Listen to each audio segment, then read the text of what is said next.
Hello. Happy Thursday. Happy Thursday. Welcome to Awaken Your Relationships. And I am Julie Murphy, and I wrote a book called Awaken Your Wealth. And people don't realize that money is actually the result of everything else in your life. So what I have started is this Awakening series. And today we are talking about awakening your relationships. On Mondays, I talk about awaken your health. On Tuesdays, awaken your spirit. Wednesdays, starting October 7th, we're going to start awaken your work life.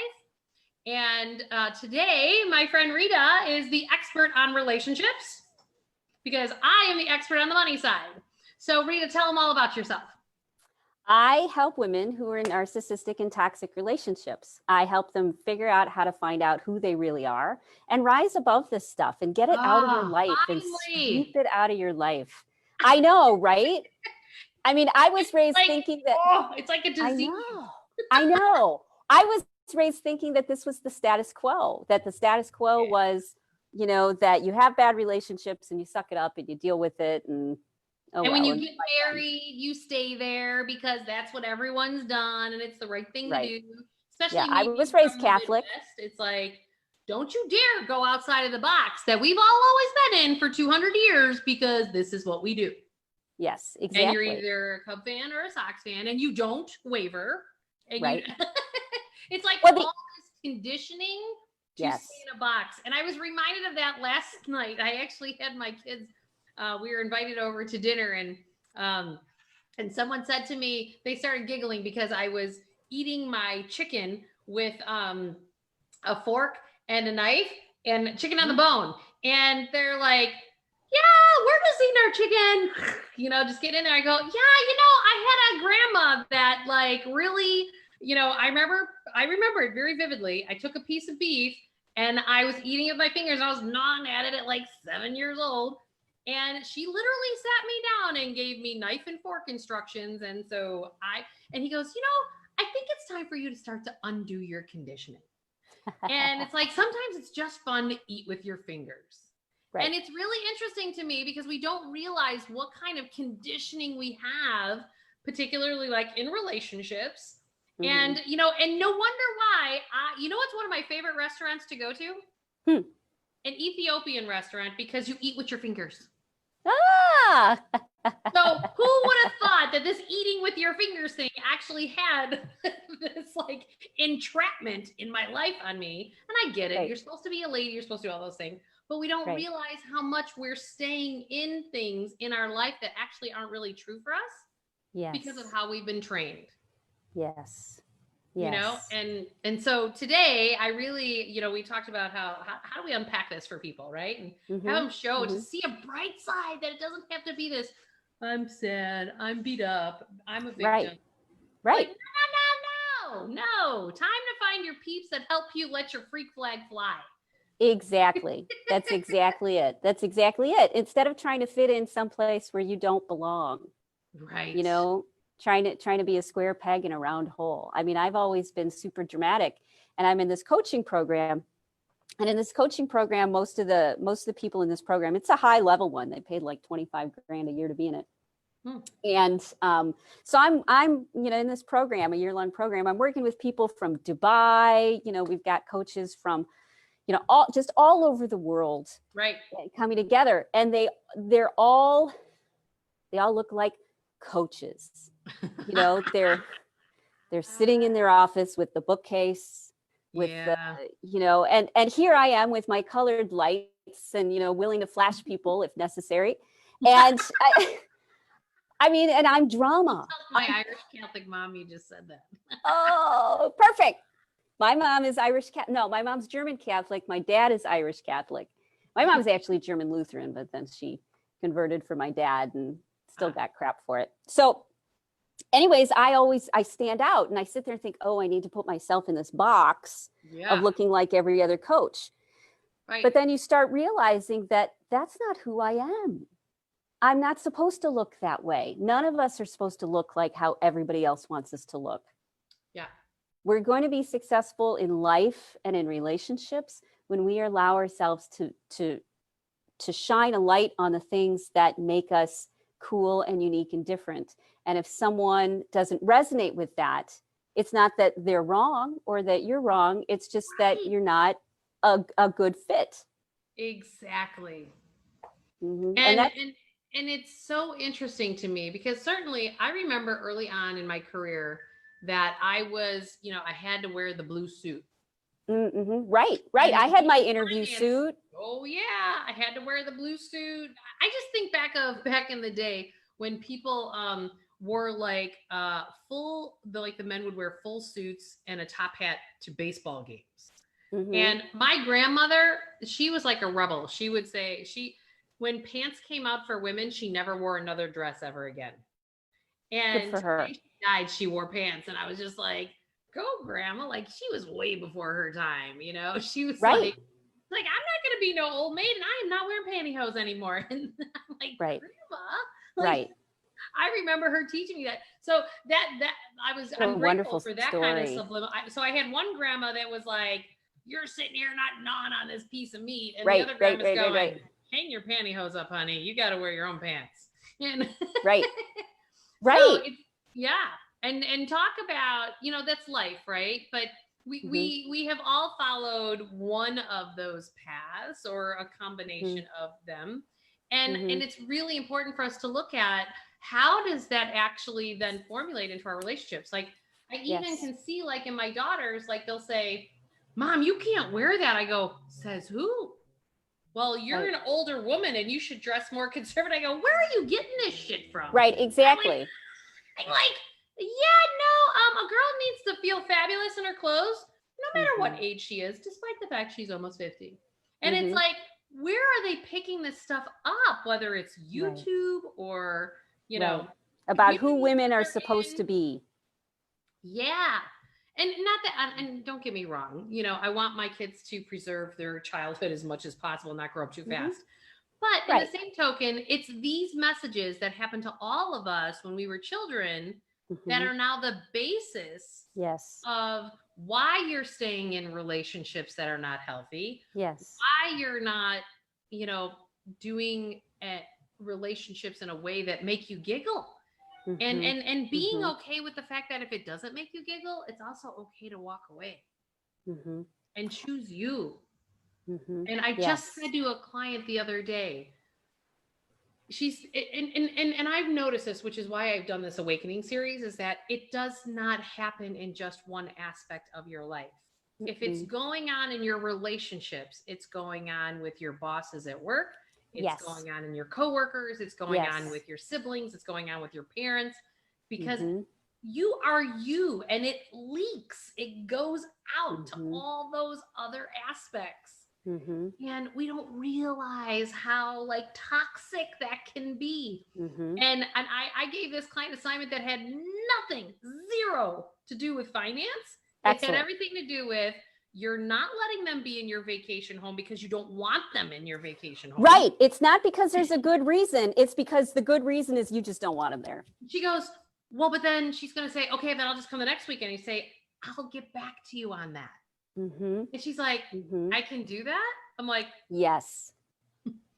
I've got a great story about my psychologist. And this was a real shift for me, because one of the things women don't realize is we need a community around us. We need a group of people who support us and have our back, and we've got their back, and they like us for who we are, and we like them for who they are. And even though they're all different, they're still nice, and they still care about you, and they're working through their issues. We all need a group of people like that. Some you pay and some you don't pay. Right. And the best ones you usually pay, because they do it for a profession. They know what they're doing. They're going to give you good advice. So my psychologist was telling me how she had an experience where a couple came into her office and they brought dinner with them, and they wanted to eat dinner during their therapy session. And for me, when I would do more massages, every so often people would bring dinner, and they'd bring me dinner too, and we'd sit down and we'd have a great talk while eating Thai food or, whatever. And it was all part of the whole experience. But she didn't like that they brought their dinner to eat during her therapy session. She felt it was disrespectful of her. And instead, and disrespectful of the time. And instead of being mad and resenting it and pushing it down, or being a nice person because, well, maybe they didn't mean to. Instead, she said, you know what? There's a park down the street where you can eat dinner. I've got time in a few hours if you'd like to reschedule. Is this how you'd like to what would you like to do? And right, but it was perfect because they needed to be held accountable for what she didn't like. Yeah. You know what I mean? That's true, but it doing it in such a way that is loving. Well, they made the appointment and came back, but things don't always have to be loving. You don't always have to be a nice person. Yes, but I will say that, I'm a big believer in like what energy you're putting out in the world. So I'm always trying to find, where can I hold a really strong, healthy boundary for myself and be loving and compassionate in my communication, despite the fact that sometimes you can't be, sometimes it's so bold, but I just find it's easier to hold the boundary for me if I can find it to be more loving and compassionate. Not that always comes out that way, but I try. Well, you try probably because you go a little bit more to the other side of being a little bit more domineering, and so you need to soften it. Yeah. I just had one of my business coaches say to me yesterday going, excuse me, where is your sergeant? Where is Julie? Where is she at? And I go, well, I've been trying to embody my divine feminine and blah, blah, blah, blah, blah. And because I can tear your head off. Like I am as feisty beyond feisty. I'm Southside Irish. I have 8 brothers. I know how to hold my own.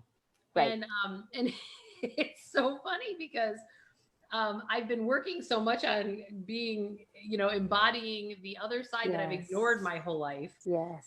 That I understand exactly what you're talking about. You're going to swing and you're going to, experience this other side of soft femininity. And then you're going to find a middle ground because you'll realize tough love is still love. And that's what my psychologist was doing. She was like, I want you to respect yourselves enough. I want you to respect the time that you're here to heal and get along and not distract yourself by eating dinner. That is a distraction. Yes. And the only way to get through to people sometimes who have their blinders on, this is what I want, this is what I'm doing, this is where I'm going, and they don't see anybody else around them. This is how toxic relationships are created, because one person is just like this, or maybe both people are like this, doing what they need to do for themselves. And it takes someone to say, you know what, that doesn't make me feel good. So if you want to interact with me, here are your choices. And it takes the sergeant, Julie the sergeant, it takes someone to step in and say something in a way that gets through. Yeah. Because we've talked about your relationship, with your ex. And we've talked about how what would happen is you'd get hijacked and you'd fall back into the people pleasing, back into this, back into the softer side of, of the more feminine. And he just ran you over. And it was not in any of your best interests. Yes. And it was not in anyone's best interest, not in his best interest, not in your best interests, for you to embody that role in that relationship.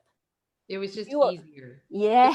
At some level, it was easier to roll over than to keep holding boundaries, because it was like this thing, if you think about like how, if water keeps hitting rocks, it eventually just breaks it apart. Yes. And it dissipates. Like that is exactly what was happening to, no, that's the wrong words. That is what I was choosing to occur in my life until I decided to choose for that to no longer happen any longer. Right. You know what's even easier than rolling over? Getting out of the situation and creating a life that you like better. So instead of that, and I would agree with that statement. Yeah. Completely. Instead of spending 20, 30, 40 years thinking, like our grandparents did or our great grandparents did, well, this is just the way relationships look like. You have now spent your entire life, when you stay in those relationships, you've spent your entire life, having an arm and a leg tied behind your back. and miserable and being worn down like the water on the rocks until there's nothing left. But it's way easier if you say, you know what, I don't like this. And I don't need a good reason. I just don't like it. Just like my psychologist, you know what, I don't like that you're eating dinner during our session. So please go to the park down the street and make another appointment. I've got time in an hour and a half. Does that work for you? Yep. And that's not loving. That's just direct. No, it's just actually holding a healthy boundary.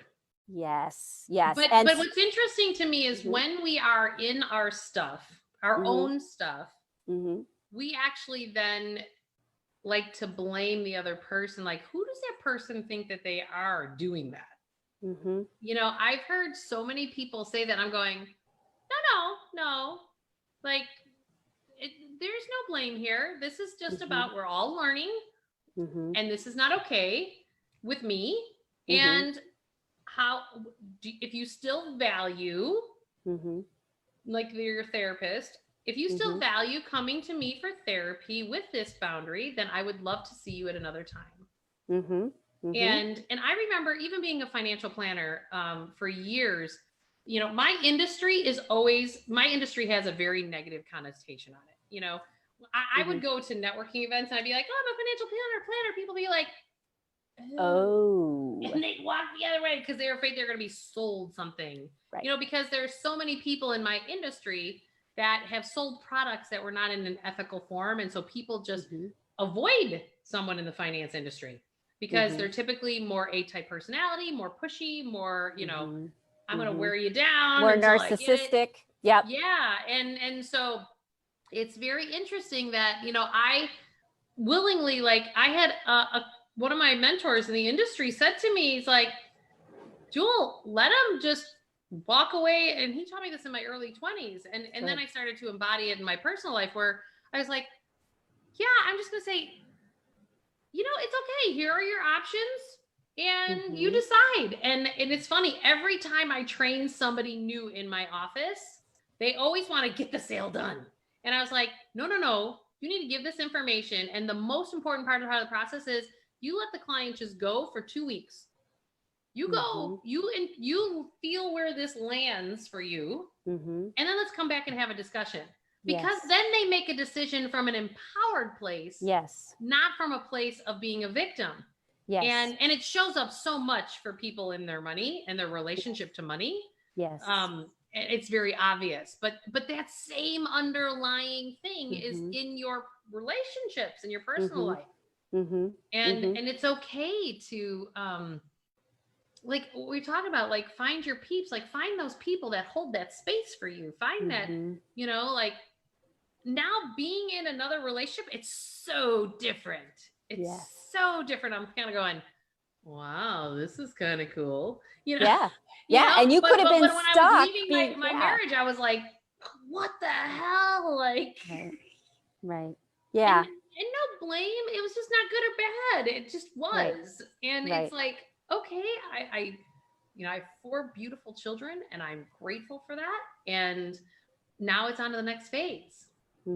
But so, there's a challenge with, you know, what tends to happen is women who have, you know, come from a difficult past or deal with difficult relationships, they tend to go to tons of workshops and classes and retreats and things like that. And they get all this great information about, exactly. But what happens is their old past trauma rears up its head, takes you right back to the place you were when you were 4 or 5 or 6 or 7 or 8 or 9 or 10, and you respond from that place. So many women know better, and then they're in the situation and they find themselves doing the exact same things that they've always done, and then they hate themselves and they're ashamed. And they're like, stay in this suffering cycle. They're like, I'm supposed to stand up for myself. Why can't I stand up for myself? And when they looked angry, suddenly I cowered. And I rolled over again. And they get trapped in this self-loathing because they're not, once again, being the person that they're supposed to be. But the key isn't, you know, powering through and being the person you're supposed to be, that you're told to be, whether it's from your grandparents or your mother or your father, or whether it's from some guru that says, you just need to be more compassionate. You just need to be more, you need to be more Compassionate understanding. doesn't mean roll over. Compassion doesn't mean roll over. Well, and not Well, only a lot of that. people have interpreted it that way. Yes, yes. Well, and I personally, I have a beef about this. I think a lot of personal growth stuff is not meant for women. I think it's meant for men. Tell me more about that. Why is that? Well, I've been involved with personal growth stuff for a long time. And the messages that would always come at me and I'm empathic and I'm sensitive and I have a sensitive nervous system and I'm in tune with things around me and I can feel what's going on. And compassion is my go-to. Right. I've navigated life by people pleasing and being compassionate and justifying why it's okay that they have this behavior and how can I make their life better and how can I help them not be such a jerk. And, I spent my entire life giving. And the personal growth stuff totally said, yes, you need to give more. You need to be more loving. You need to embrace your feminine side. Yeah. And I was like, that's not my problem. I don't have a problem with that. I have a problem with the fact that I'm too nice. And I don't say, you know what, enough. Yeah. I don't respect myself. And because I don't respect myself, I don't show up in the world as my highest version of myself. I show up in the world as someone who's scared and sad and traumatized, even though in other areas of my life, I might be sexy and amazing and intelligent and fabulous. As soon as I get into this trigger, I go back to being a little girl who doesn't have a voice, who's helpless about what's going on. So the key isn't necessarily more information or to put yourself in another box. Oh, the box I was in was wrong. I need to now put myself in a spiritual box and I need to be on a spiritual path. It's the same shit. It's the same shit in a different box. It's men trying to control women. That's such a true statement. Yes. So the advice that most personal growth stuff is not meant for women. It's meant for people who are assholes. It's meant for people who, treat other people badly and are narcissistic and self-absorbed. It's not meant for sensitive women who are traumatized. What's meant for them? To watch us and be like, you want to show some cleavage? You show some cleavage. And if somebody doesn't like it, then you say, excuse me, this is my body. I get to do with it what I like. I am an adult. I've had more people recently say to me going, how do you, this is actually the best line. I have to tell you this one. I have a sister-in-law who grabbed my face at a family party and she goes, how do you do it? I go, do what? She goes, you are just so big and beautiful. And you just love every part of who you are. And I was like, and she goes, but you're so big.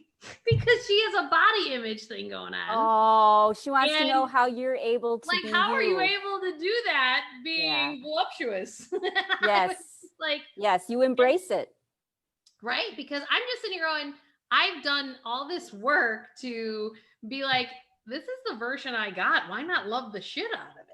Right, because it's got benefits and it's helping other women feel beautiful in their bodies and be their best version of themselves. You break the barrier. Do I want to be more athletic? Yes. Am I working on that? Yes. Do I consistently, shift with what my body's nutritional needs are? Yes. But you know what? I can't get too hung up because I'm doing the best I know how to do with the tools that I've got.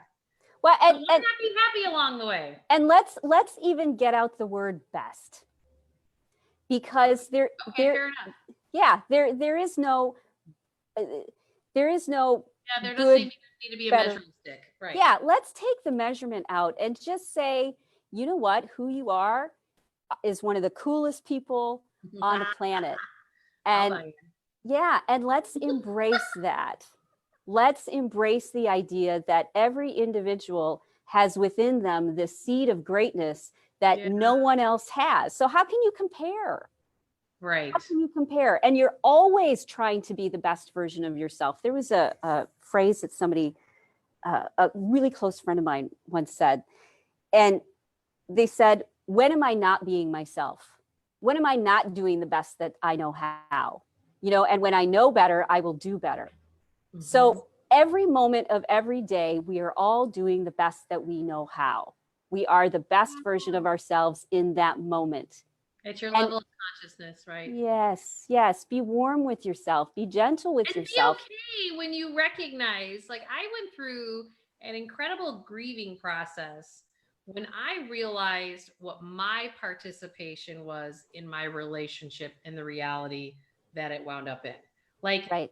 I had a massive grieving process because it's so easy to go like this, but it was this. Yeah. You know, there's a physical reason why we do that. There really is kind of an energetic physical reason. So when we are infants, we are naturally plugged into our mothers. I mean, we're in her womb, we're being raised by it. And so it's an energy cycle that goes from me to you and back again to me, you know, and it just keeps going around. It's a cycle like this. So we're naturally connected. If we have any sort of trauma, or if we had dysregulated families where we didn't learn how to have our identity, you know, usually adolescence or high school, where you start to figure out who you are. If that's not supported, if your identity isn't supported and you're still in that box of who you're supposed to be, then you're going to have problems with this your entire life. Because it's not, because you're in a less mature energetic state. And that less mature one is codependency. And codependency is natural, it's physiological, it's normal. And we're supposed to have positive experiences that teach us that it's time to not be codependent, to be reliant on ourselves, but also open and feel safe and comfortable with other people without feeling controlled by them. And it's an experience you were supposed to have. Can you go through the codependency stuff a little? So on some level, we all know that codependency is not a healthy thing, right? Long run. It's healthy when you're an infant, and it's healthy when you're a child. Right. But it's not, and there's so many adults walking around being codependent. Because because energetically they're still not as developed. They still have a maturation process to go through. Is that the stuff going on in the amygdala? Yeah.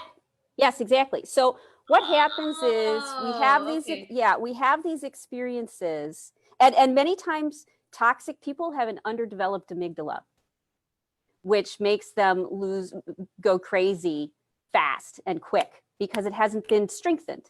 It's a muscle that needs to be strengthened. You need to practice regulating yourself. Right. And if your parents didn't know and your grandparents didn't know and their parents didn't know, they just thought this was the way that it was. They didn't know how to stop the cycle of me controlling you and you controlling me. They didn't know how to do it, and nobody taught them. Adolescents and adults, and young adults are supposed to learn how to take responsibility for their own feelings, right? How to take responsibility for their own needs, and how to not need or feel the need to be dependent on someone else. They just haven't had the right experiences that they needed to go from childhood to adulthood. So can we walk people through this? Because I think this is important. So taking responsibility of your own emotions and taking responsibility of, what was the other one that you said? Of getting your own needs met. Okay. So this is, I actually believe, in all the thousands of clients that I've worked with, this is the bugaboo. This is like a nugget that is trapping a lot of people in their lives. You're saying the exact right words. They are trapped, and they feel trapped, and they don't know how to stop being trapped. And so they go back to their default, which is looking outside of themselves like we would to our mother. I'm crying, you're supposed to feed me. Yep. And so that's the default. It's normal, it's natural, it's human nature, that's the default. And so we have so many times that we tried to put ourselves into a box that we didn't belong in, that made us feel alone and overwhelmed and scared and helpless. And every time that we felt those things and we didn't have anyone to teach us the right thing to do, we would go back to our default. Right. And those stress chemicals and those emotions and those traumas would keep building up until it became a personality pattern. Yep. If you're dysregulated for a few hours, it's a mood. If you're dysregulated for a few months, it's a temperament, you know, or a few years, it's a temperament. If you are dysregulated for decades, it's a personality trait.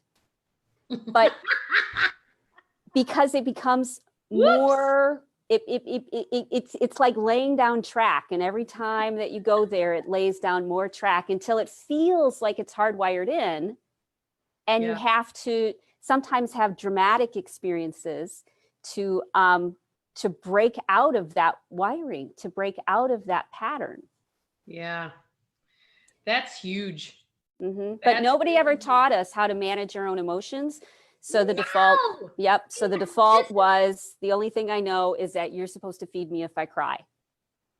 Well, and one of the things that as you're speaking, one of the things that's going through my head is that as I've learned to become a parent and learn to do things differently, I never really realized how much my childhood naturally kind of kicked me to the curb to be independent. Way faster. Yes. You know, there's a lot of, so my kids go to a private school, and there's a lot of parents there that have 1 or 2 children, and they think I'm nuts with 4 because they look at me because of the fact that I'm like, now they can do it, you know, but you got a lot of helicopter parents that are trying to do everything for their kids, especially the moms.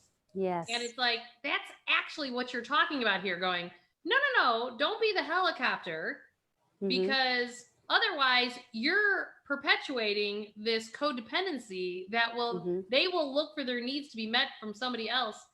Wow, I have a lot of light bulbs going off in my head right now, because I'm sitting here going, now I understand, like, good. I look at my 5-year-old. My 5-year-old has his codependent, if you will, has been like, he just for the life of him won't wipe his own butt. Wow. And it's been this process of wipe your own butt, dude. And right. And I yeah, this is disgusting. I'm not doing this for you anymore. Right. I'm like going, your butt's big now. Like, so I literally stand there, and he's like, well, will you come in here? It's almost like the rope. Like, he did not want to take the rope, but I'm like, dude, you got to get out of this cycle, man. Because I'm a mom going, I don't want you in my house at 18. I want to launch your life. Right. And I know that comes from my childhood. Now, that being said, I've spent time in codependent relationships. So that was a harder cycle for me to get out of, because what happened to me in my childhood was not necessarily then what happened in relationship on some levels. But in the same token, this is where society as a whole, we've got helicopter parents all over the damn place, because because of this fear that is like rising in society. Like, just look at mask wearing, for an example. The fear around not wearing a mask is off the charts. And it's like, just go fend for yourself. Like, figure it out. Like, and if you get sick, figure it out. Like, people don't know how to figure it out these days. Well, the emotions, the emotions overcome us. I mean, here's the thing where compassion does come in. Got it. Most people really are doing the best that they know how. And they feel overwhelmed by how they feel, or they shy away from things that remind them of when they were helpless and when they were alone, and they don't know what to do. In a healthy family system, you aren't either abandoned on the curb to fend for yourself, which keeps you in a undeveloped cycle, you know, or you don't have someone who's always wiping your butt for you. So it's both extremes. It's both extremes. It's there's nothing wrong with it. So it's both create codependency. Yes, both create codependency, because codependency is based on a childhood level of feeling and thinking, and someone just hasn't had the experiences or the tools or the support or the insights to go from being that child to being, you know, an adult who knows how to make sure they can get their needs met, not someone who is dependent on everyone else, but knows that I can go to my friend Jane and she'll help me with this, and I can go to, you know, my partner and they can help me with that.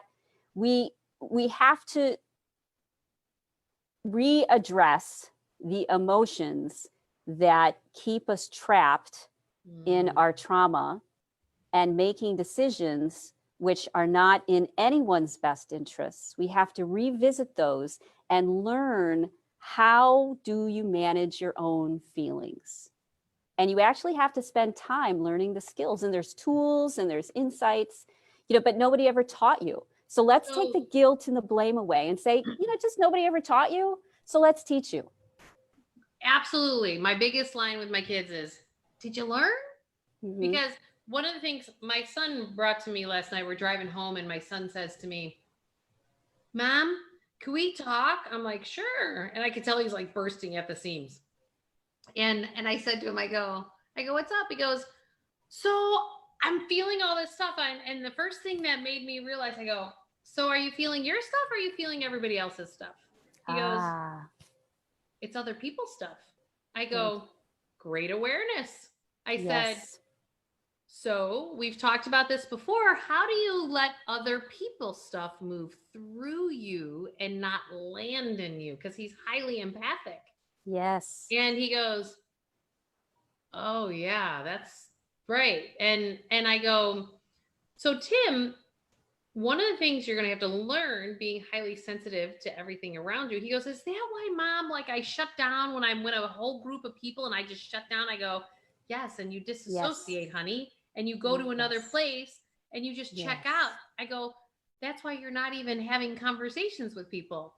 And people are like, where's Timmy? Because he's like 50 million miles away because he's feeling everybody's stuff around him. And it's overwhelming and he doesn't know how to manage it. Right. And so I was teaching him last night in the car going, so Tim, now what it is like what I do, because people come bearing their heart and soul to me at my office. Like, I get all the dirty laundry in people's lives because I get the abortions, I get the, you know, the molestations, I get the rape. Yeah. And I hear all that stuff. And I've had to learn to hold my own container, my own energetic container, to where I can help facilitate them to get it out of themselves. So because we have been running so hard and so fast in society over the last 20 years, and it ramped up. And then we hit this brick wall called coronavirus. And now people are stuck in those emotions because you can't distract yourself because everything's shut down. Yes, there's no distractions anymore. Right. And I said to my Timmy, I go, well, you could actually help people actually feel their own feelings. And just be like, when you're starting to feel their stuff, ask them a question to provoke, to help them open up to get their own emotions out and just understand that it's not yours and stay in the state of the observer. And he goes, Mom, I get that. I go, well, now you just need to practice that. And it was like this amazing. He knew exactly whose feelings he was feeling. He knew the depth of those feelings. Yes. And he's like, but I keep being told to stop feeling my feelings being a guy because I go, well, Tim, there's a time and place to feel your feelings, but doesn't mean you can't get up and walk out of the room and go cry because you got to get it out of yourself. Because otherwise, these emotions, when we don't feel them, build up, build up, build up, build up. And then at some point you get in a state of rage and anger and you're blowing up at people and you have no idea because it's something that happened 10 years ago that kept layering because you didn't learn how to feel your feelings. Right. And well, we get scared. People get scared because they don't know how to feel their feelings. Right. You know, we've been taught that we need to control them so much. Don't act out. You know, how many kids had things like ADD or ADHD or bipolar when they were young, and they were forced to conform into this class, or they were ostracized to the learning disabled kids who were, you know, psychopaths as children many times. And you were lumped in with them. Yeah, it's as if when you have suicidal thoughts and you check yourself into a mental hospital and you realize, oh no, I'm not crazy. I'm I'm actually fine. normal. I'm fine. And if I stay here any longer, I'm going to become Go to the crazy. other side. So I need to get the hell out. So, the feelings are they become so big and so scary, and we're so used to ignoring them, and we don't know how to allow ourselves to express them, and it's not safe. I want to give you kudos. I've been thinking this for the last few minutes. Kudos for your son feeling safe enough to tell you what was on his mind, because that is the key. Emotional safety is how children are allowed and encouraged to grow and become healthy adults. So no matter what's going on in your life, the fact that he felt safe enough to tell you means that you are doing a good parenting job. Oh, thank you. Because now you as the adult are able to say to him, you know what, this is how you handle it. And, and you've learned some new tools from me too. I mean, a lot of times to regulate your nervous system, you have to do something different, something that makes you feel good, something that calms you down and tells your body that it's safe. It's safe enough to feel things. I mean, how many times have women powered through cancer or powered through divorce, and they didn't realize how painful it was until they were safe on the other side? Safety is key to emotional resilience. Yep. And the person who needs to be safest as an adult is you. You need to be able to trust you, that you will respect how you feel and that you will do something about it. Right. Because that's the only place you have power. Because as adults, you're on your own. Once you reach a certain age, in this society, they're like, you know what, we have children we have to work with. You're an adult, deal with your own crap. And you're kind of left to float in the ocean and just keep doing the same patterns. Right. And then we use the distractions to just try to get through and get by in life. And you don't realize how it just is like a sail that just pulls you in a direction. Yeah. You just weren't raised properly. That's all. It's no big deal. Well, and the thing is, I want people to just be aware of, don't blame your parents because you weren't raised the right way. Like, they did the best that they knew how. Exactly the experience in your childhood to be exactly who you are today, so that you could get the tools and the resources to blossom into the impact that you're supposed to make in the world. Exactly. How many of us take our traumas and we turn them, as Robin Roberts would say, I watched her masterclass a couple weeks ago, and she would say, make your mess your message. So whatever messy thing that you've dealt with or you're working through, many other people have. When I do sacred talking circles, I almost always say, someone needs to hear what you have to say and you need to hear what somebody else has to say.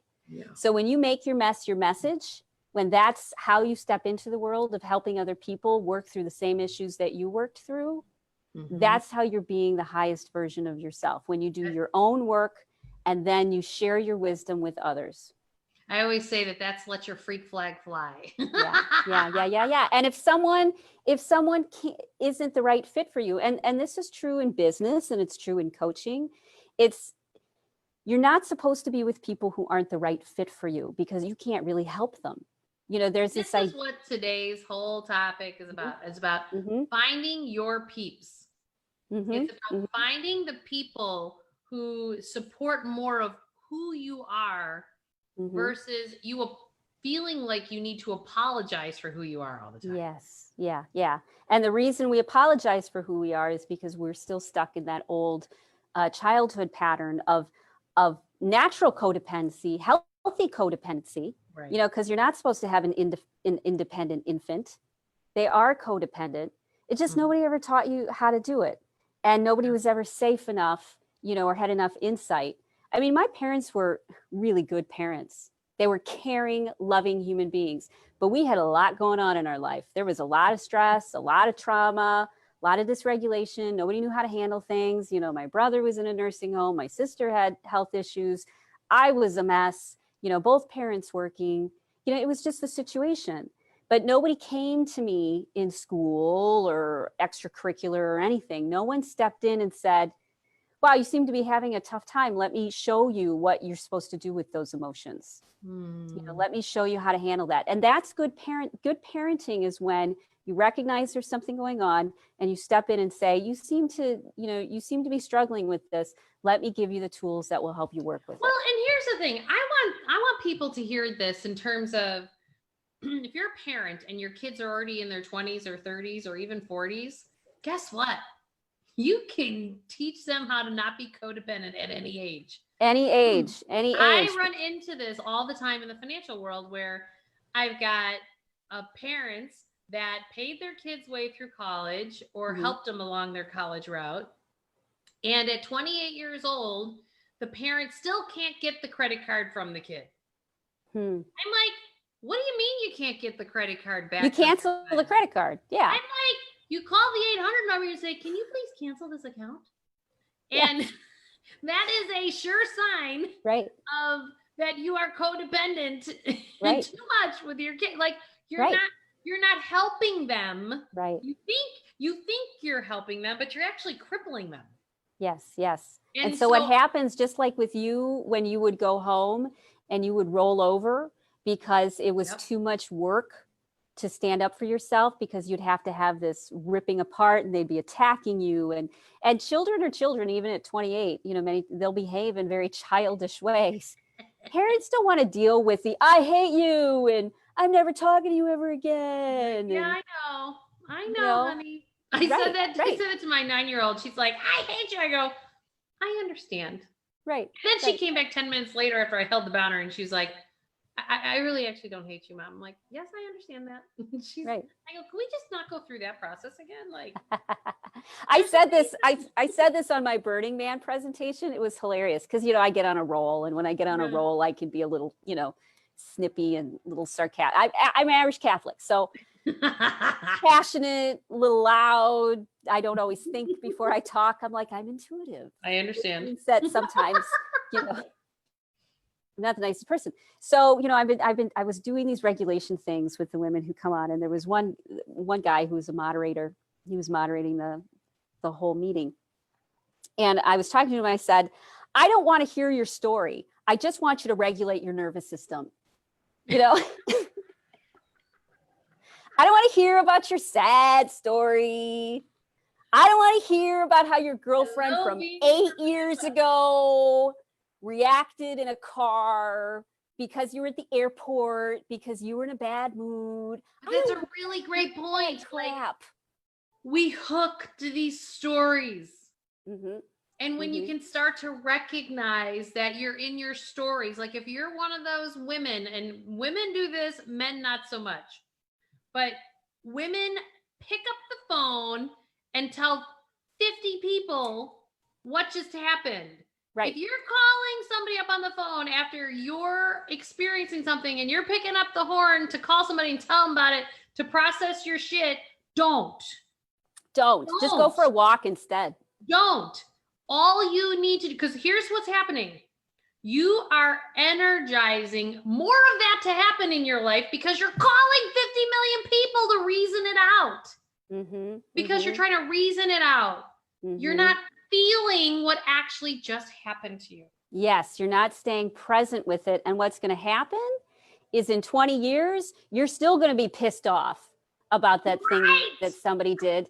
And let's look at this energetically. Okay, so if you're carrying, if you're juggling balls and you've got this memory of the time when you were at a baseball game and somebody yelled at you, okay, we'll add that ball you're juggling. And then you're thinking about the time of, when you were trapped in the car and they were screaming at you 5 years ago, and now you're juggling that. And you're dealing with your insecurities about the voice in your head, your mother saying you're never good enough, and you're dealing with that.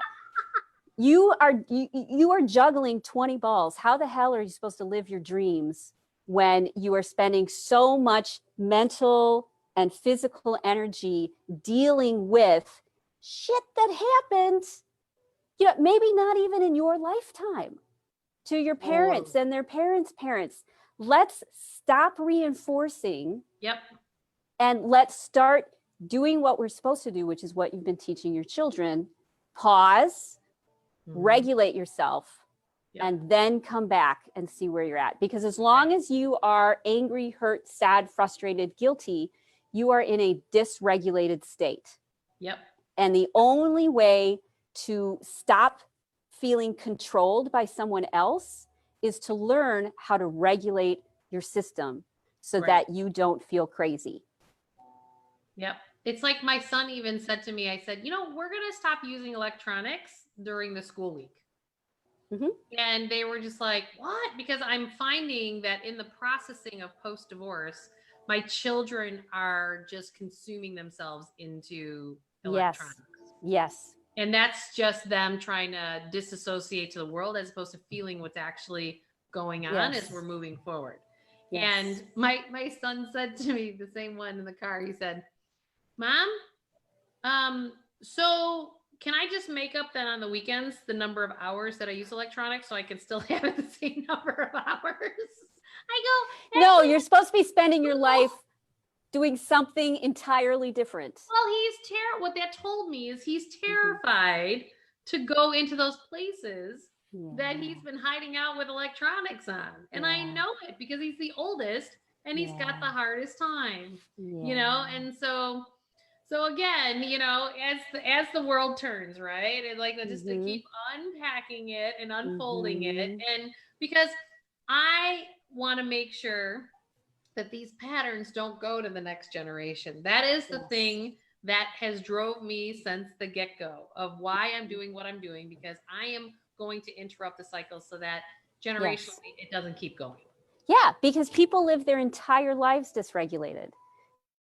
Their lives hiding from things or feeling a low level of anxiety or a low level of depression. And because it's run in the family, they're like, well, that's just what I have to deal with. No, that's not what you have to deal with. You can actually stop it. You know, you can stop being in that place day after day after day after day and think that that's just your personality. You're just Eeyore. You're just Eeyore. And you'll never be able to be Winnie the Pooh, and you'll never be able to be Tigger because you're Eeyore. You know what?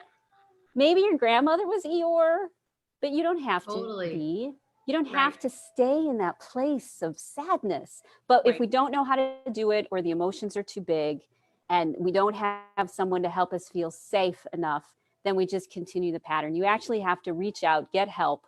You have to get support from people who've been through it, who can say, yes, this is normal, just like you did with your son. You did it perfectly. You did it perfectly for him to grow into a capable, mature adult.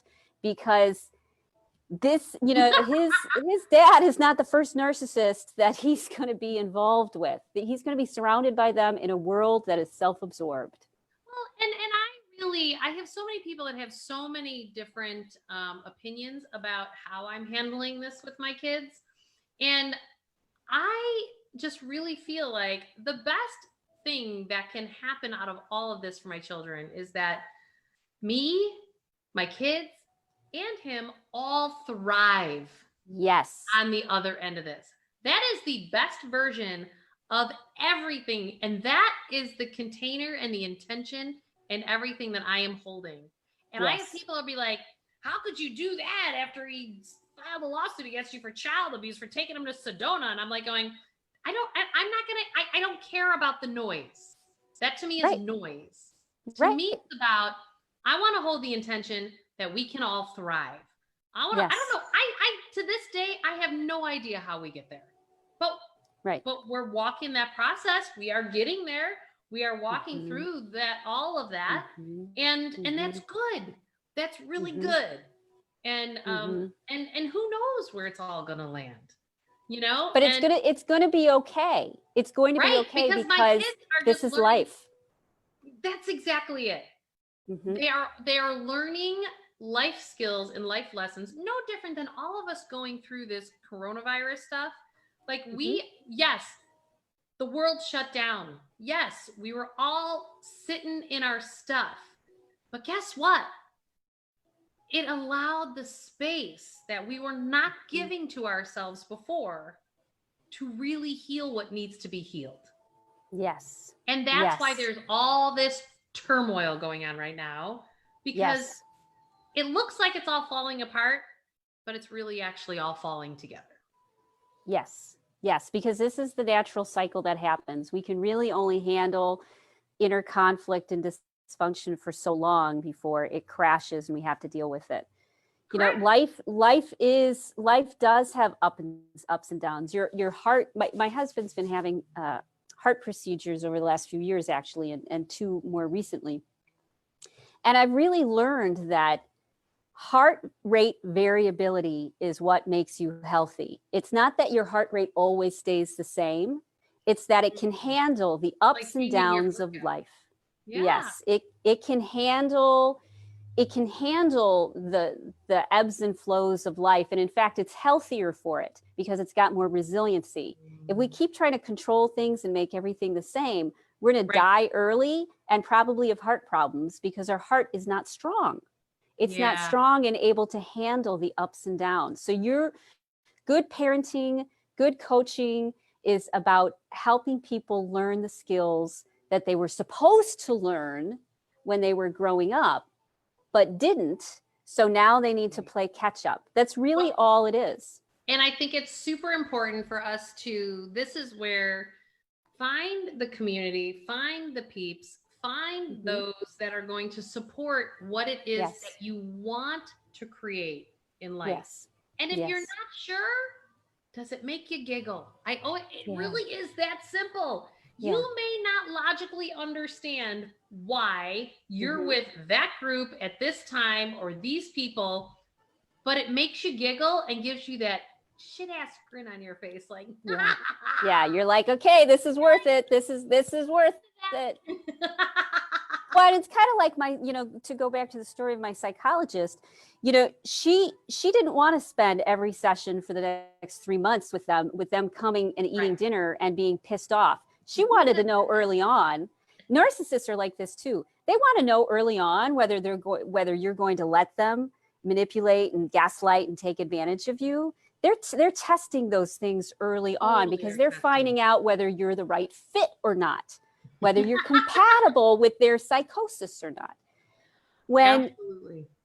But that's a great skill for all of us. Instead of jumping in with assumptions of what something is or who somebody is, let's be like, you know what, I'm going to set a boundary here and I'm going to see how they respond to that. The sooner you can almost pick a fight or set a boundary in a new relationship and find out how someone handles conflict, the faster you can say, you know what, this isn't a good fit for me. You're looking for someone to prey upon, and I don't want to be, I don't want to be prey anymore. And so you find out early whether someone is compatible or a good fit or not by how they handle difficult emotions and how they handle when they get triggered or upset.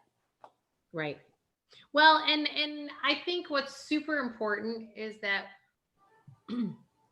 hold your own dream, hold your own intention, and then have your behaviors support all of that. Yes. Now, I walk through clients what I call the PACT process. And the first step in that, which very few actually do in their lives that come across my desk, they forget to dream the new dream. Yes. Their future self has to pull them forward. We wallow in what has happened. And someone brought to me yesterday that, do you know that it takes 9 positive thoughts to offset 1 negative one? And if we keep focusing on the negative past that we have had, then all you're going to create is more of that. Or the predictable future.